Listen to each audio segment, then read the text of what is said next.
uh, personal identity.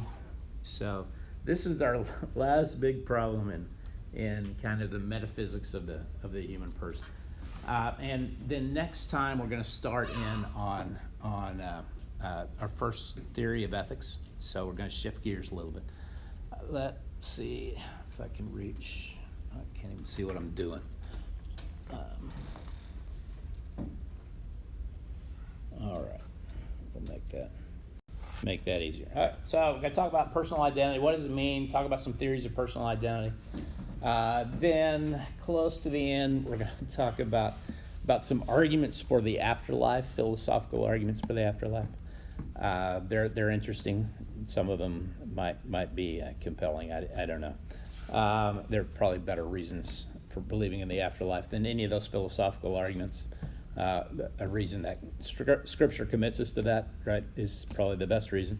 Then last, if we've got some time, I want to talk about the different layout of ethical theories so that we don't have to discuss it next time. Okay, personal identity. Here's the problem, okay, the big question about personal identity. What is it that makes you the same person over time? So let's say over a period of time, we'll call that a person stage.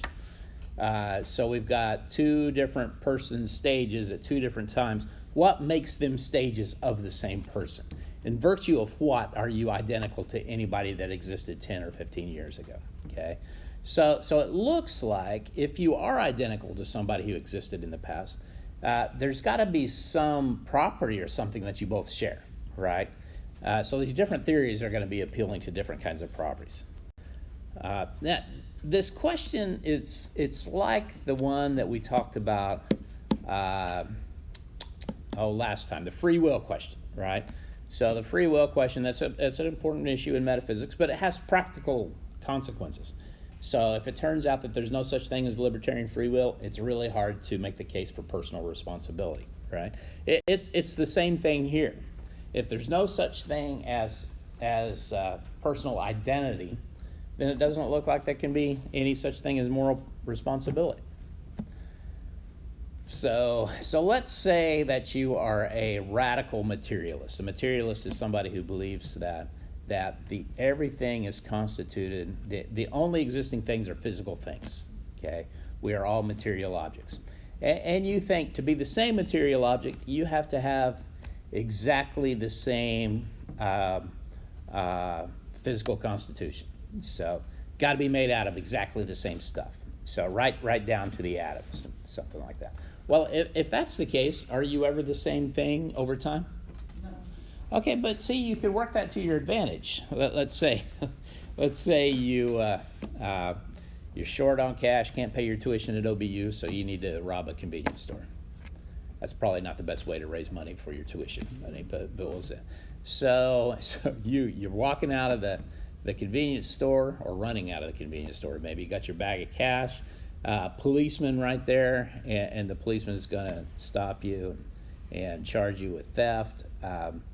What you could do, if you held that view of personal identity, you could just scratch off a few skin cells and say, sorry, that wasn't me. Right? Does that make sense? It's wrong to hold somebody responsible for what somebody else did. So if we're ever going to hold anybody responsible for something that occurred earlier in time, it's got to at least be possible that those two things are the same person. Okay, so that's the case why it's important for moral responsibility. It's also an important question for the afterlife. Can you survive the death of your body? Well, does what Scripture say about the afterlife, does that give you any personal comfort about surviving death? It should, only if the thing that exists after the death of your body is going to be what? Or more importantly, is going to be who? You, okay? So it's got to be the case for there to be real survival of death that the thing that continues to exist is identical to the person that you are now, okay? So those are the two big issues with respect to personal identity. Theories. Well, we've got 4. Well, I don't know about that third one. Fourth one doesn't really count as a theory, but we'll call it 3.5 or something. So you've got a dualist theory, You've got a materialist or physicalist theory. Then you've got one of the famous historical theories is called the psychological theory. And then you've got just some people who say, look, there is just no such thing as identity. There never is personal identity. Now, what they'll have to explain is why do we feel this sort of relation of identity towards people that existed in the future or the past, if it's not really us, okay? So, okay, now, when I already said, if there is such a thing as personal identity, if we are identical to persons that existed at other times, then there must be something in virtue of which makes us identical, okay? There's got to be some sense in which we're the same.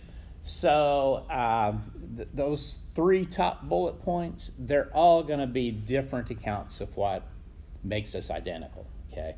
So the dualist is going to say, yes, you're identical to this person that exists in the future or the past because you have the same what? Well, no, you remember dualism? This is one of those online lectures, not something we talked about in class. The what? Mind and body. Yeah, but dualists generally define the mind as the what? What did Descartes say it was? Soul. Good. Yeah, whoever said that, soul. So, dualist is going to say you're the same person if you have the same soul. Okay. A materialist or a physicalist can't. There's two words, materialism and physicalism. They're not. They don't mean exactly the same thing. So the materialist believes that everything is a material object. The physicalist believes that all facts are physical facts, as in terms of physics, right? So materialism is a kind of broader thing, but they both believe all there's physical bodies, okay, physical stuff. So the materialist is going to say you are the same person because you have the same. They don't believe in disembodied souls, right? Because souls are non-physical. So what makes you the same person? Well, that's going to have to be facts about the body. Good, yes, right. But you never have exactly the same body. Okay, does that make sense? So they're going to have to give some sort of account that's going to make it consistent with what we know are the physical facts. So the psychological theories say, generally they're going to say, look, we don't know what the answer is between body and soul, okay? But what's important about personhood are mental states. So you are the same person if you're psychologically connected in an important way to people that exist either in the past or the future. And then the no identity people are just going to say there's no such thing as identity, right? Because it'll turn out there's not identity, there's only similarity. All right, so let's look at, not in the order that they were up there, we're going to start with the psychological theory. So, and it comes from John Locke. Okay, this is what I call Locke's big idea. Locke thought identity was relative. There is no such thing as identity, period. So if you ask if X and Y are the same, okay, that question in itself doesn't make any sense. Yep, without specifying the same what. So, yeah, are X and Y the same organism? Are we going to have some set of criteria that applies to organisms? Are they the same person? Then you're going to apply a different set of criteria. Okay, so what this means for Locke is that you can be the same organism or the same living thing as a living thing or organism that existed in the past, but not be the same person. Okay, you can be the same organism but not the same person because we've got different criteria for identity. Okay, does that make sense? Well, it shouldn't make too much sense yet until we specify what the criteria are, right? So for Locke, being the same living thing just means it's the same organized living system, okay? But what makes you a person are your mental states, okay? And the most important state that connects you to the back or to the past is going to be memory. So personal identity, Locke says, is continuity of consciousness. And he says it could very well be the case that you exist as an organism before you exist as a conscious thing. Okay, does that make sense? a system of living cells or something, not necessarily conscious, he thinks. So at a certain stage, you become conscious, and as long as that consciousness is continuous through time, then you're identical with the earliest stages of that conscious thing, presumably, okay? So now, how do we know that you're connected? Well, what are the mental states that connect you to the past? It's your memories. So what Locke concludes is that your identity extends as far back as your memories do. Your identity as a person goes as far back as your memories. Okay? Your personal identity goes as far back as your memories, which means you did not exist as a person. Well, you were not the same person as anything that existed before your earliest memory. Okay, does that give us any kind of problems? Well, here's a whole host of them, right? So, how far does personhood go? What's your earliest memory? My first birthday. Your first birthday. You remember your first birthday? Yep. Okay, I've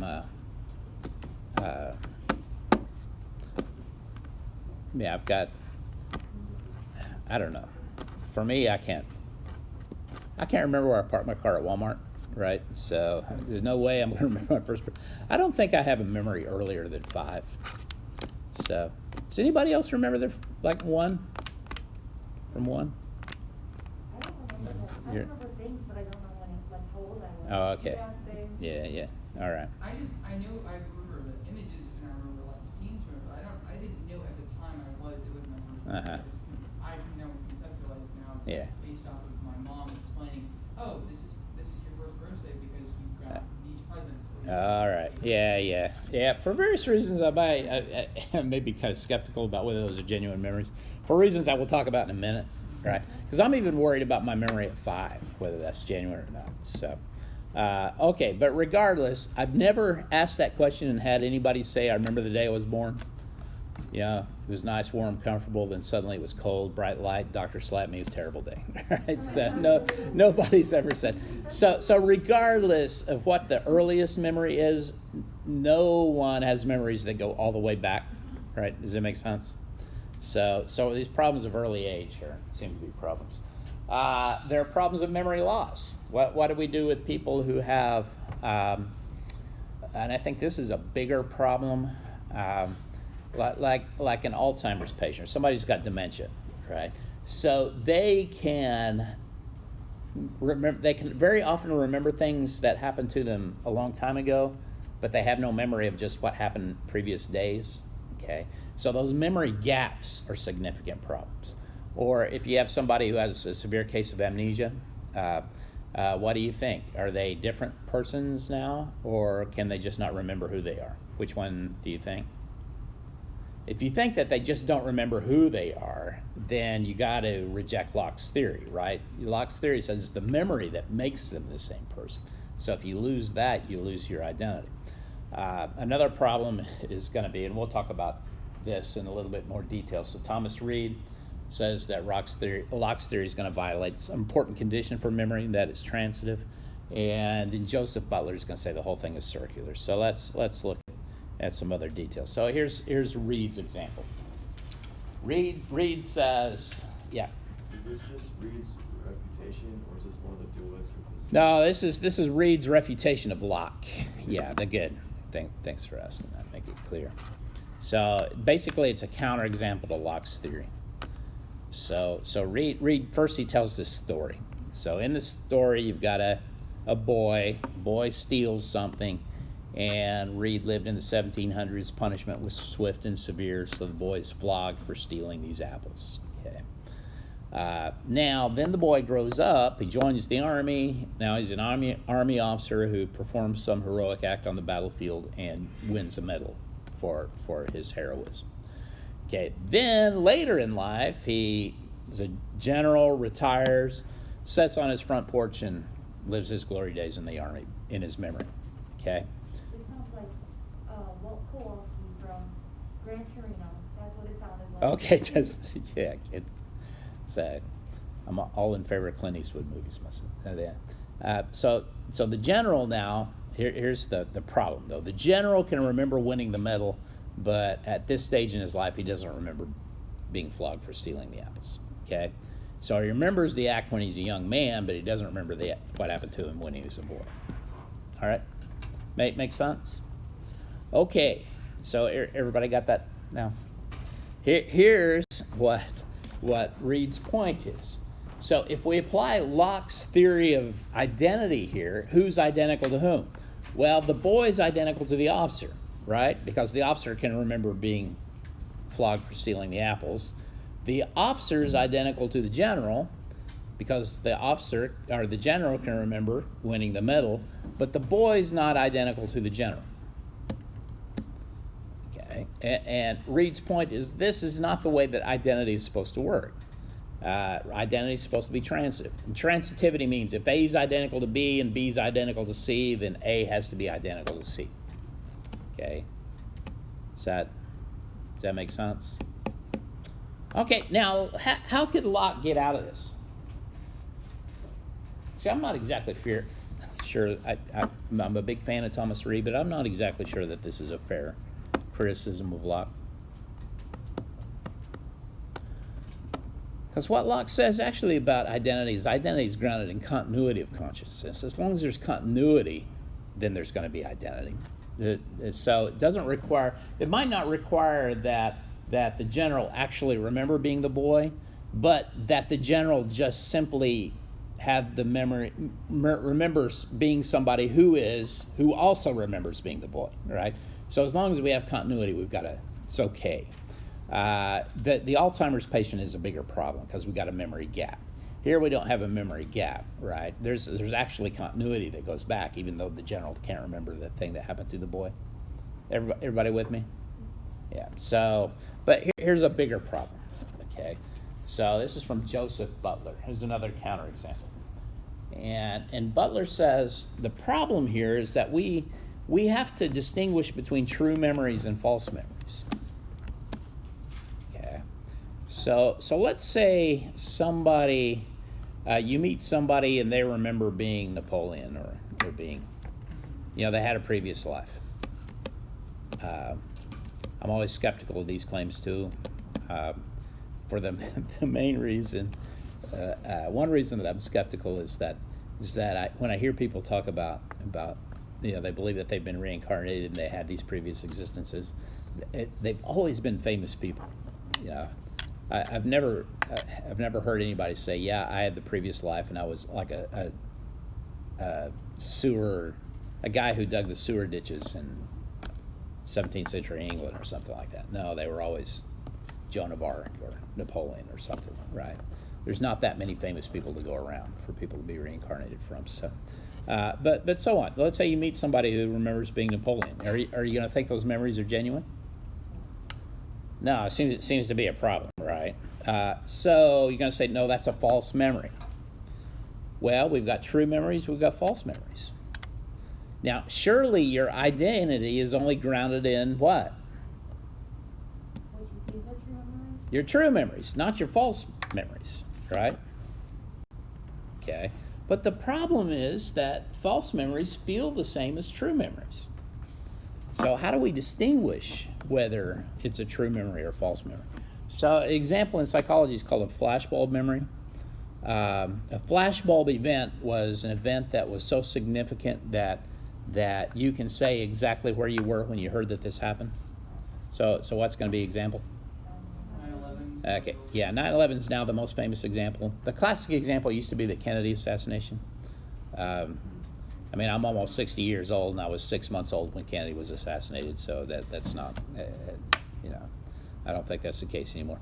9/11, now we've got a whole generation of people that can't tell me where they were. How old were you? Okay, so, yeah, right. So that was a significant event for me, right? For you psychologically, it's what probably wasn't significant, although it changed the world in a sense, right? So I remember the day that it occurred. That night, my commander from a couple of levels up told me to pack my bags and be ready to go anytime. So I didn't have to go anywhere for like 2 years, but it Yeah, so it is a significant world-changing event. So it's you can understand why people would be able to say what they were doing when they heard something like that. Now, another one that's used is the space shuttle, the Challenger disaster.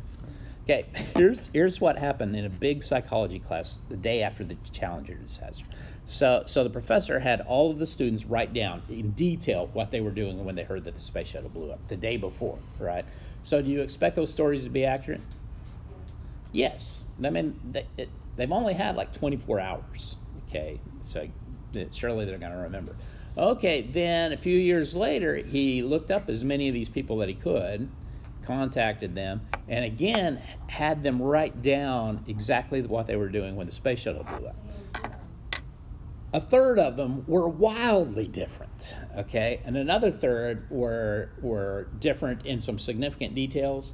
There was only 1/3 that actually basically told the same story, okay?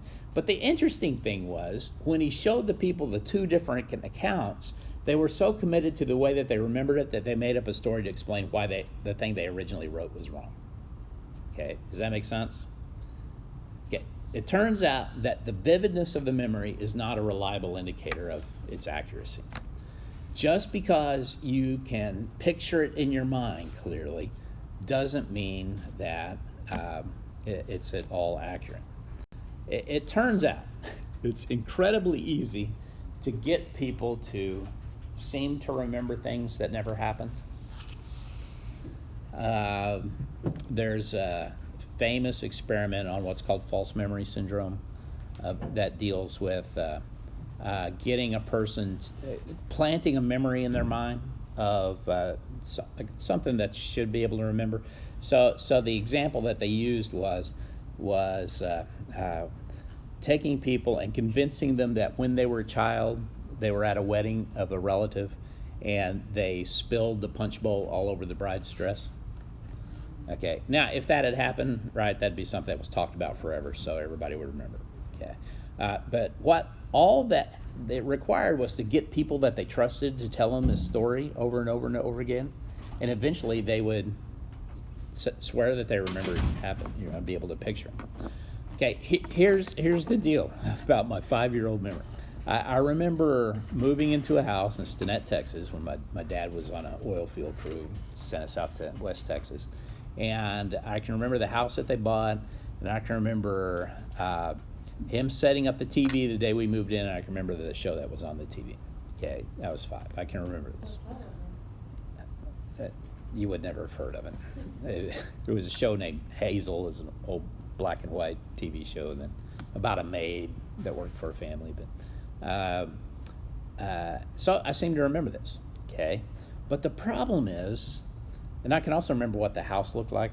It had sort of a sunken den room where they set up the TV. But the problem is, I also remember my parents telling the story, right? And I remember seeing pictures of the house. And do I remember it really because I experienced it on the day it happened? Or do I remember it because my parents showed me the pictures and told me the story? Does that make sense? So you can have what's essentially a false memory of a true event. What makes it a true memory is that you remember that there's a direct causal chain between your experience that day and your memory. It's in this case, there's not a direct causal chain. Okay, what is the direct cause of the memory is the story that my parents told and the pictures that my parents showed me. Okay, does that make sense? And that could be the case for like all these earlier memories. So as far as we know, we don't really know what the cause is, given that there are other explanations for why we remember this thing. Okay, all right. So now, how do I determine whether it's a true memory or a false memory? Well, what I have to prove is that really was you at that event, and your being there is the cause of that memory. What's the problem there? You can go back in time. Well, it's not that in this case. It's all this stuff about that really was you, and you were there and you experienced it, right? Why are we appealing to memory in the first place? To prove that really was you. But I can't prove that it was a genuine memory until I already prove that really was you. So that's the circularity problem. So that's Butler's objection, really. That all this stuff about memory is just circular. Once there's a distinction between false memories and true memories, and we're going to have to prove that they're true, we can't prove that they're true unless we already prove personal identity. Okay? So it looks like Locke has some significant problems. So let's go on to another theory. So maybe dualist accounts. This actually may be the right answer, but it still has a significant problem. In order to prove that you are identical to a person that existed in the past, I'd have to prove that you have the same soul. Can I do that? Yeah, the problem is I can't directly experience soul. So a comedian, Woody Allen, he used to have a line in his stand-up routine that says, I got kicked out of New York University for cheating on my metaphysics exam. He said, I looked into the soul of the person who was sitting next to me. No, you can't do that, all right? So you can't directly perceive somebody's soul, which means that we seems to have a problem. What do we, I mean, how would you know that they have the same soul? Yeah, could it be? Yeah, could it be the case? You know, could it possibly be the case that there's really only one person in the room out here in front of me? So it's just one soul that flits from body to body. I'd have to prove that there's some. I can know that you have the same body, presumably, right? What I have to prove is that there's some necessary connection between having the same body and having the same soul. But I don't know that I could do that. We make judgments of personal identity based on physical characteristics. So the only problem with the dualist account is that it leads us in sort of a problem of skepticism, right? So the judgments that I make, if the dualist theory is true, the judgments that I make about personal identity are based on a different thing than what actually grounds personal identity. So that just may be a problem that we're stuck with. I don't know. Okay, questions there? All right, physical accounts. Here's our last alternative, the materialist. Now, the materialist is going to say it's your body, right? Physical identity requires, or personal identity requires physical identity, but it's not really your whole body, okay? So, surely not. Some parts of your body are more important to your identity than others. Okay, doesn't it seem? My wife has had gallbladder surgery, had her gallbladder taken out. I mean, I'm not going to say after the surgery, you're not the same woman that I married. Okay, I mean, the gallbladder is not important when it comes to establishing personal identity. So when we talk about what makes you a person, we're talking about consciousness, right? We're talking about your mental states, and so what's the part of the body that's most relevant to those things? Well, yeah, we're talking about the mind. It's got to be the brain, right? That's the most important part of the body when it comes to your mind is your brain. I mean, my big toe is not necessary for having those mental states or something like that. So if I lose that, that's not going to make me a different person, right? So what's important for your consciousness is your brain. So the claim here is that there's a mind-brain dependence, and that's not just a claim. That seems to be true. Okay, that your mental states are dependent upon your brain states, right? What's some evidence that we have for that?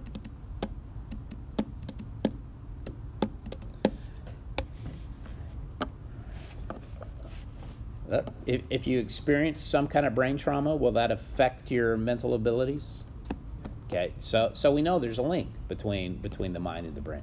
There was, this, what's that guy's name? Phineas Gage. Have you ever heard that story? Right. So he was he a railroad worker, something, and there was an accident. It's like a railroad spike went through his head. He survives the thing, but what happens to him? Do anybody know the story?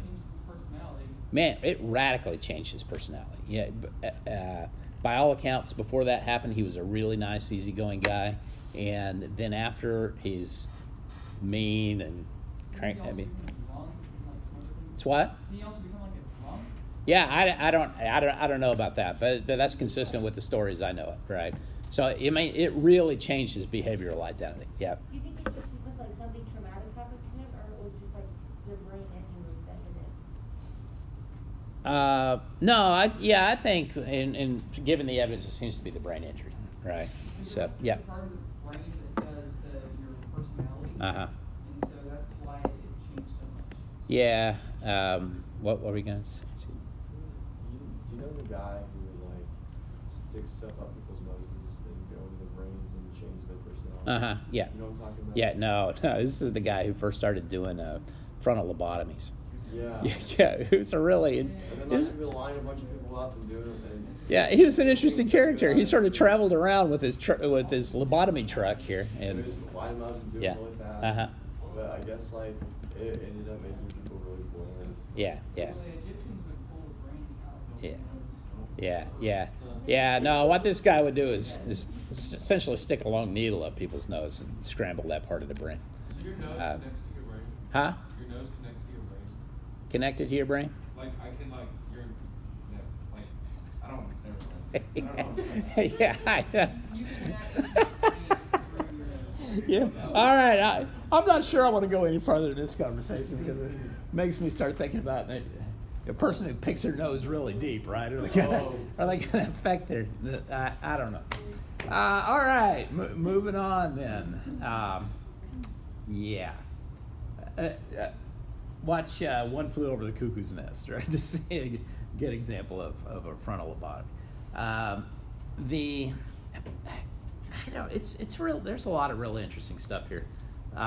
There's if you do a surgery on the brain, it can have these really odd consequences. There's a treatment for let's say severe epilepsy. The last stage treatment for severe epilepsy is severing the corpus callosum, which is a band of nerves that joins the two hemispheres of the brain. And when that happens, it can stop the seizures, but it also has some really odd effects. And one effect is something called blind sight, that they take a person who's had that operation, and then they can hold up like a card right outside their in their peripheral vision where and they'll say they can't see the card, okay? But then you ask them, okay, just guess what's on the card. They'll guess right every time. So consciously they can't see it, but they still somehow have access to it. It's brain's really a complicated thing. That's interesting. That what? That's interesting. Yeah, there's a lot of interesting right stuff here? there. Like, Yes. Okay. Yeah, what they'll say, they it's not in their conscious visual field, right? But it's still within their subconscious visual field, because you ask them to guess, they'll guess 100% correctly. So, which it would be impossible if they really couldn't see it. So. I think the brain is still functioning. Okay, well, anyway, here's a problem. If we could do a brain transplant, would you? On this materialist account, if we could transplant your brain from one body to another, would identity be transferred? Yes. Man, it looks, if materialism is true, then the brain contains all of your memories, all of your behavioral characteristics, your whole personality. All that's going to go, and if all that transfers, would we say the person transferred? Okay, so it wouldn't just be a brain transplant, it'd be a person transplant in a sense, right? Does it make sense? Well, here's the problem, okay. It looks like we wouldn't need to, well, first of all, do you think that's possible, transplant the brain? Not yet. At some point, it will be. Okay, about 20 years ago, there was a scientist that did head transplants on monkeys successfully. Took the head off one monkey, put it on another monkey. Now, the monkey's paralyzed from the neck down, but the monkey survives and is aware of its surroundings, right? And the scientist said this would be a lot easier to do with human beings because the blood vessel connections are larger and would be easier to make, right? But for various ethical reasons, couldn't do it with humans. Now, the Chinese were going to do this a couple of years ago on a person, on a human, but I think for various reasons they didn't do it. So it's possible. Why would you volunteer for that? What's that? Why would you volunteer for that? Be like, oh yeah, cut my head off and put it on another body. Well, I guess you would volunteer if you had nothing to lose. Okay, and there could be a number of things, right? Let's imagine that you are. I mean, you've got some terminal cancer, right? You're going to die if they don't get you a new body somehow. And so I mean, there'll be a time where I guarantee somebody's going to try this. So you have somebody who's I mean, their brain is fine, right? Everything is fine from the neck up. It's just that everything else is riddled with cancer. And then you have let's say a motorcycle accident where the guy died from severe brain damage, but everything else is fine. Okay. Yeah, and a person like that would say, I can imagine a person like that saying, yeah, go ahead and try it, right? I've got nothing to lose. If it fails, I'm going to die anyway. In this case. All right. Okay, now, but here's the problem. Those behavioral characteristics, those memories, they're not just really in one place in your brain. They're actually coded in a bunch of different places in your brain. There's one dominant place, okay, and that's the place that your brain generally goes to get that information. But you can experience brain damage and then get those memories back because the brain forms different pathways to other places where that memory is coded. So you don't actually need the whole brain. You can get by with just half of it. So, okay, so here's what you might try. You might say, look, this surgery is going to be really, really difficult, right? And the probability of surviving it, maybe it's really low. Maybe it's just 0.4, okay? You're not likely to survive this. But you could almost double your chances by putting half of your brain into one body, half your brain into another body. Okay, make sense? But now you got a problem. What's the problem? Which one is your soul going to? Well, I mean, the materialist isn't going to believe that you have a soul. It's all, your identity's all wrapped up in your brain. Okay, so we're working on the assumption that theory is true. Well, you can say, look, there's not a problem so long as only one of them survive. Okay, let's say if body A survives, then I'm body A. Body B survives, then I'm body B. Neither survives, then what? I'm dead. Okay, I didn't make it. But the real problem is what happens if they both survive, then who am I? Okay, does this make sense? Now, I can't say it's one but not the other because they both bear exactly the same relationship to the original. Okay, do you see? But I also can't say that it's both. Why is that?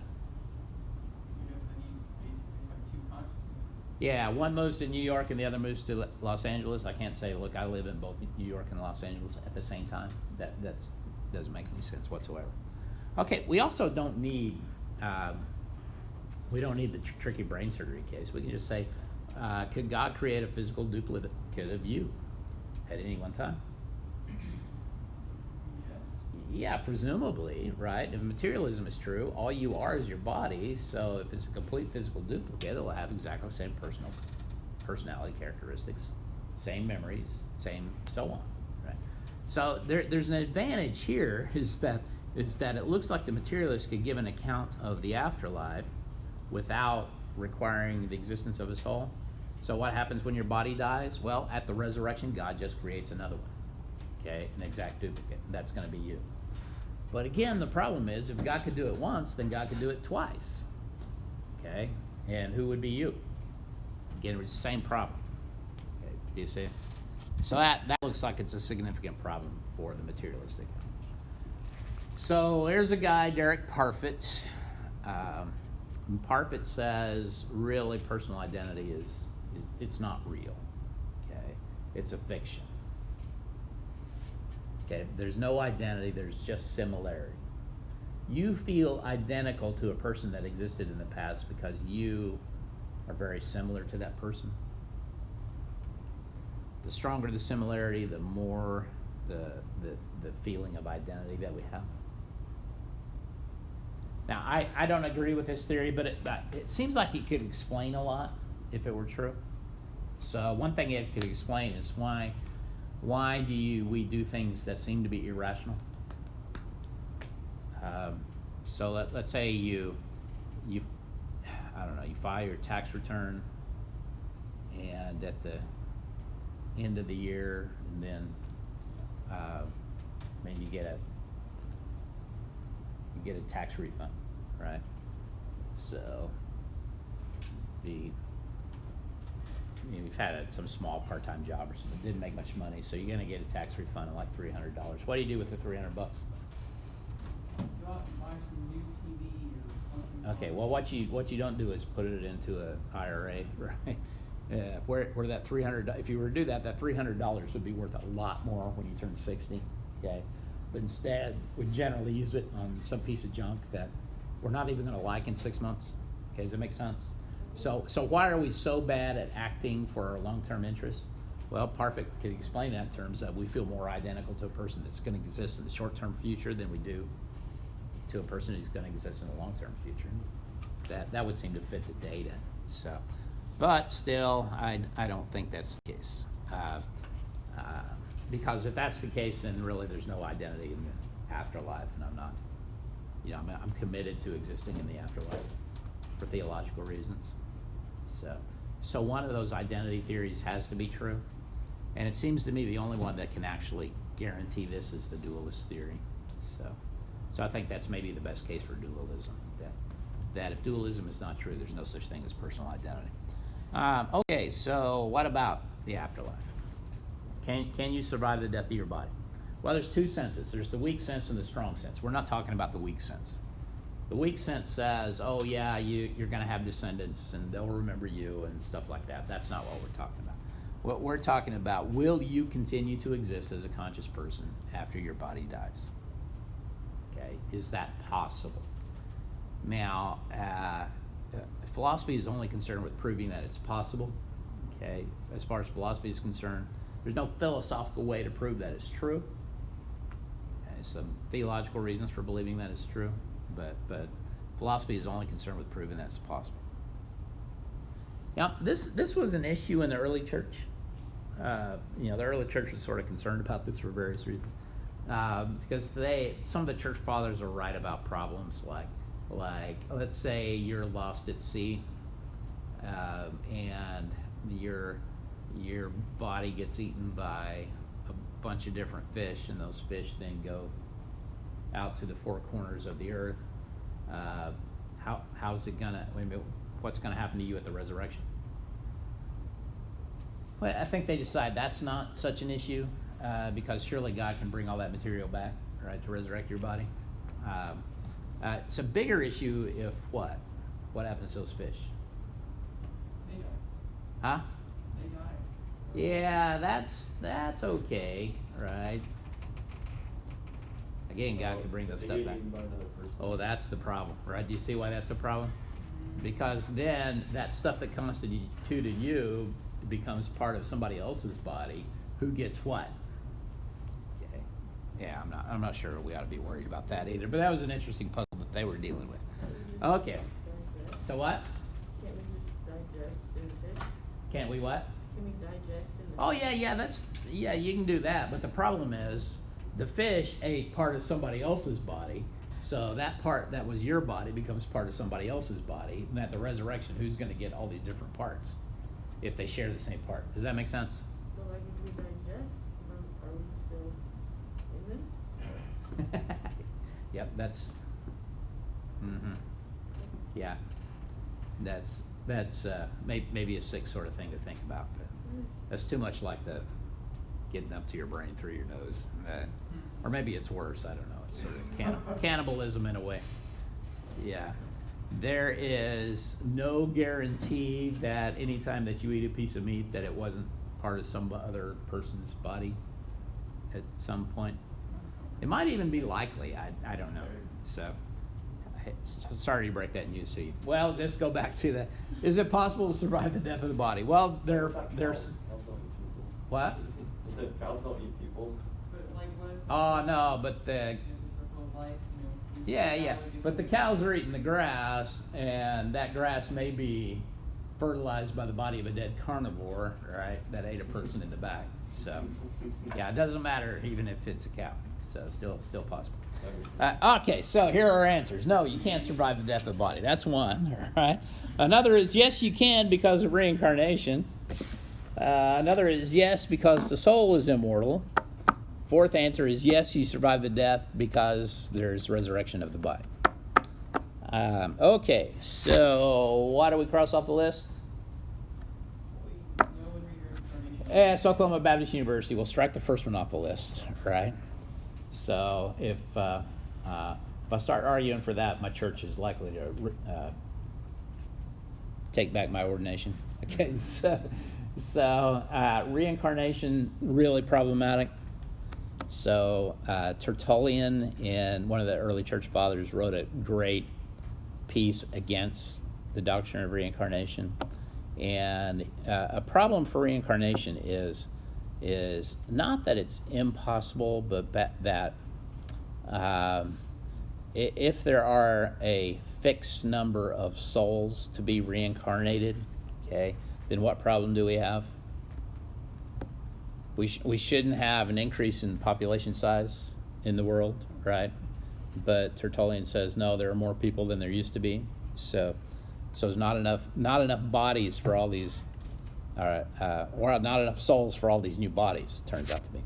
Okay, so you could argue that the soul is. So it looks like our options are really between the bottom two. Okay, so all right, arguments for the afterlife. Why think that there are philosophical reasons for believing? Okay, this from a philosopher named McTaggart, early 20th century. He says there's only two ways to destroy the self. Okay, that would be annihilation or separation. That's really the only two ways to destroy anything. Annihilation means you completely annihilate it from existence. Okay, separation just means breaking it into parts. Okay.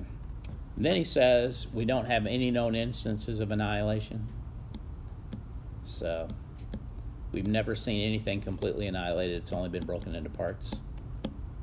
So that means if the self is destroyed, it has to be broken into parts, but the self doesn't have any parts. Okay, it's obvious the brain has parts, but the self doesn't have any parts. Okay? Think your mind. Does your mind have a left side and a right side, and so on? He says no. It doesn't make any sense to think of that. Okay, so his conclusion is self can't be destroyed.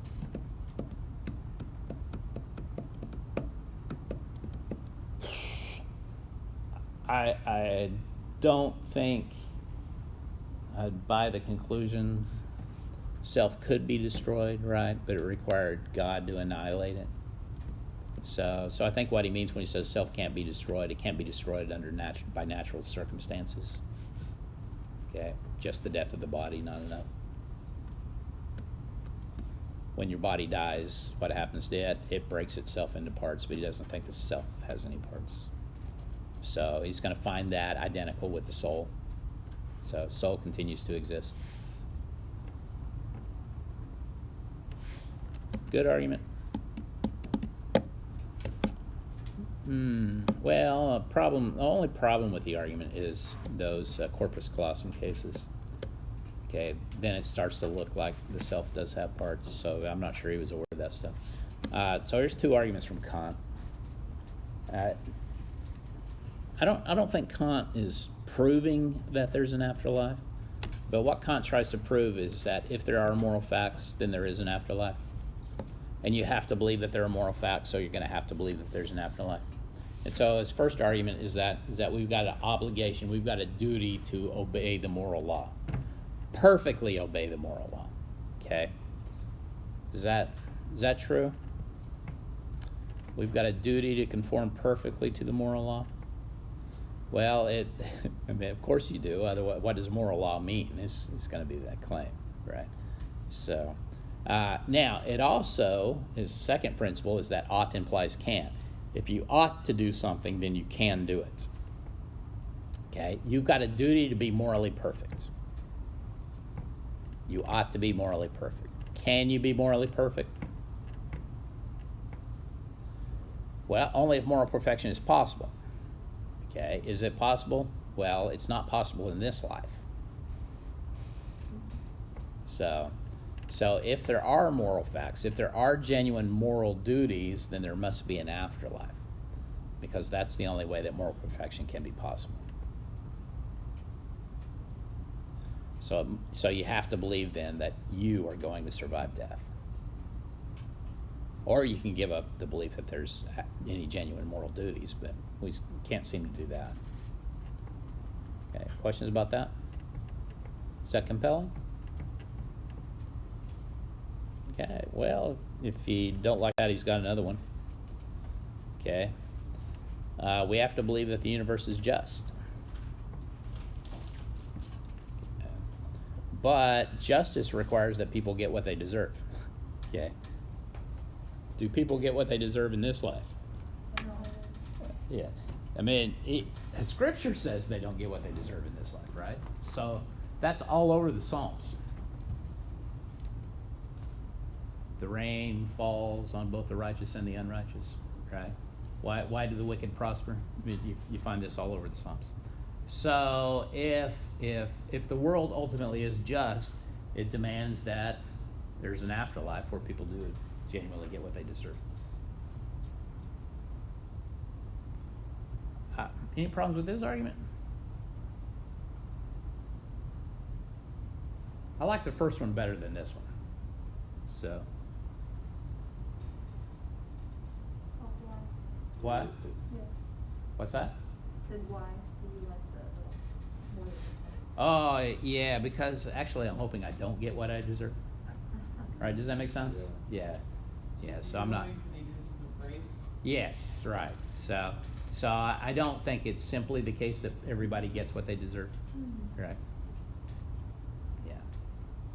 So, yeah, I believe. Or if you don't believe in morality, then this isn't worth you. Is what? If you don't believe in morality. Oh yeah, right. Neither one will work actually if you don't believe in morality, right? If you, which should be plenty of people like that.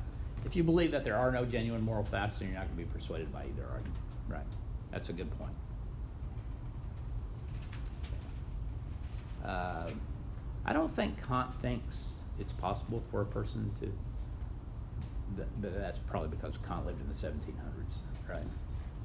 Yeah, certainly the case. Okay, any questions about that? Okay, last slide then, so we don't have to talk about this next time. We have a little bit of time. Ethical theories. We're going to start talking about different conceptions of ethics and problems with each. Okay, so two basic categories. One is anti-realism, the other is realism. The realist believes there are objective moral facts. The anti-realist believes there are no objective moral facts. Okay, so you've got various kinds of anti-realism. You can be an anti-realist and say there are no objective moral facts because there are no moral facts, period. Okay, that's somebody who doesn't believe in morality at all. Okay, that's called the error theorist. That's number 2 bullet point there. Okay, so error theory says we're just wrong about morality. There is no such thing. Now, 2 other ways to talk about it, to think that there are moral truths in a sense. You can be what's called a non-cognitivist. That's somebody who says, well, the truths about morality are not really cognitive states in the sense of belief states, factual states. So when we say that something is wrong, all we're doing is expressing a negative emotion towards it. That's called emotivism. That's the most common kind of non-cognitivism. So when we say that something is right, we're expressing a positive emotion about that thing. Okay. Now, the problem with that is that if that's the case, there is no ethical disagreement. Yeah. So it's the same thing with subjectivism. Subjectivism is the view that there are moral facts, but they're subjective facts. A claim is subjective if its truth is dependent upon what a person desires or believes or so on. Okay. So what's an example of a subjective truth? or a matter that's purely subjective? Burgers are better than hot dogs. Is what? Burgers are Good. better than Yeah, hot absolutely. Right. That's a bit. I thought you said murder at the beginning. I thought this is not going. This is not going well, right? Burgers are Okay, better than burgers. hot dogs. Burgers are better than hot dogs. dogs, Yeah, right? burger is better than hot dog. Yeah. I mean, Okay. So, burgers are better than hot dogs, right? Is that true? Well, I mean, all that, can that be true for one person and not true for another person? Yeah, absolutely. So when you talk about, when people make bold claims about relative truth, right, those are almost, there are things that are just relative, okay, and it's fine. To say that burgers are better than hot dogs is just to mean I like burgers better than I like hot dogs, right? And if another person says, no, they're not, is there a real disagreement? There'd only be a real disagreement if the other person, by saying no, they're not, is saying, no, you're wrong, you like hot dogs better than burgers. But that's not what they're saying, right? When they say, no, you're wrong, they're saying, no, I like hot dogs better than burgers. So is there a real disagreement? It's not even the same sentence. Do you see? Okay, so there's no real disagreement there. And is there genuine moral disagreement? Do you think that there's genuine moral disagreement? Right. Not about burgers and hot dogs, right? Not about moral claims. So can we have true, genuine moral disagreements? Do you take the abortion debate to be a genuine moral disagreement? Yeah. Yes. So if that's the case, if you think that there is genuine moral disagreement, then you can't believe that morality is just relative. Okay, does that make sense? Okay. So that's a big problem for relativism, which we're going to talk about next time. We're going to talk about the primary argument for relativism, and I'm going to explain why I think that argument fails. Okay. So after we do relativism, we're going to go to moral realism. So we got two kinds of realist theories, general kinds of realist theories: consequentialist theories and non-consequentialist theories. So the consequentialist believes that what makes an action right or wrong is its, take a guess, consequences. Well, that's why it's called a consequentialist moral theory. So some questions are really not trick questions. So utilitarianism, egoism, two examples of consequentialist moral theories. The egoist says, yes, what makes an action right or wrong is its consequences, but consequences for whom? Who do you think? Me. Yeah, the person doing the action, right? Makes sense? So you ought to do what's best for you, is the case. That's what the egoist believes.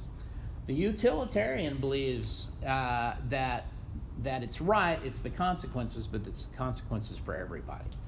So it's not just me, it's also the other people that are affected. That's utilitarianism. Okay. Going to turn out, I think that both of those are wrong too. So, okay. Then we move on to non-consequentialism. The two kinds of non-consequentialism we'll look at are first deontology. That comes from a Greek word for duty. So the deontologist believes it's not about the consequences, it's about whether or not you're doing your moral duty. That's what makes it right, that you did your moral duty. And you could have the moral duty to do something that has horrible consequences. Okay? So for example, a deontologist may believe you have a duty not to tell a lie. Now, is it ever the case that lying has better consequences than telling the truth? Yeah, you'll find plenty of times in your life where you don't want to tell the truth and the other person doesn't want to hear the truth, right? So everybody will be happier if you don't tell the truth. But the deontologist will say you still have a duty to tell the truth. Okay? Makes sense? So you're still wrong. It's not the consequences that make an action right. It's whether or not that action relates to your duty in a particular way. Okay, the last kind we'll discuss is called virtue theory. And the virtue theorist says it's not about your duty, and it's not about the consequences. And in fact, if you focus on those things, you're focusing on the action that's done. But that's really the wrong thing to be looking at. Instead, you should be talking about the characteristics of persons, because good people tend to do good things, right? Bad people can do good things. But if you really want to ensure that good actions are done, then you ought to think about what does it mean to be a good person, okay? Because the person is prior to the actions. So that's the view that I take to be right. So that's gonna go back to Aristotle. So we'll see that at the end. Okay, questions? That's all for today. So, got a little bit of time. Got any questions, let me know. When the exam gets graded and you've got a question about why you got a particular grade, come see me in my office. So, especially if it's about those 3 short answer questions, because those are not the things that I graded. So, yeah, so I'd be glad to take a look at it. Change the grade if I need to change the grade. Thank you. See you next week.